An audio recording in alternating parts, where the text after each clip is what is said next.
Let's look at how to secure our accounts. You should have just received an email from Mr. Sam Snowdy called GISD Technology Security Updates March 2022. As we scroll down, we see email security, but what we really want is that protect your accounts because we're looking at that two-factor authentication. And we're going to start with Google.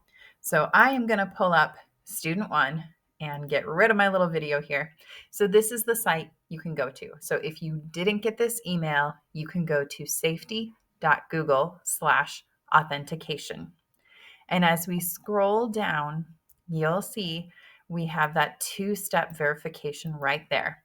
So if you want to turn it on, which is what we do want to do, it's going to send you to your account. Now you'll see on the left-hand menu, you have your home, personal info, data, and privacy. This is the security tab.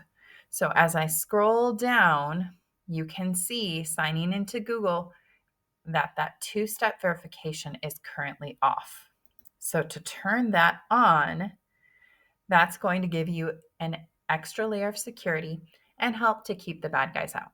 So we're going to go ahead and click that Get Started button.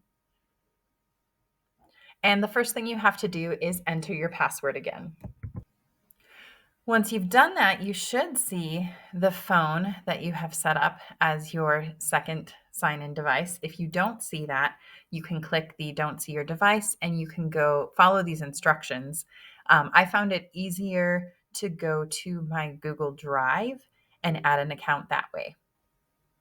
So as you can see, I was able to add a second device. And once you've done that, those are the devices that can receive these prompts. I can go ahead and click Continue.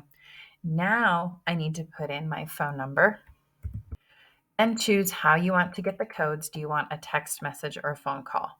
I'm going to keep it on text message and click Send. So now I need to grab my phone and enter the code that was sent to that phone.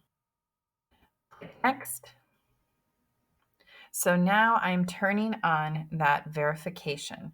So I'll say signed in as student one on this particular device once I click that turn on button. So now anytime I sign in, I'm going to need to get to my phone to approve it. So it like sends a message to a screen that says, hey, are you really signing in? And I have the fingerprint on my phone, so it just signs me in and it works very nicely. If you don't want to use your phone or you forgot your phone, there are other ways to verify that it's you. You can set up backup codes. So when you do that, you get a list of 10 codes that you're able to type in when you don't have your phone available. You can also have the Authenticator app, or you can do some kind of security key.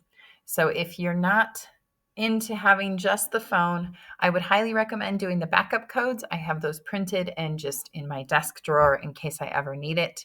And now I can rest easy that this account is safe and a little bit harder to hack.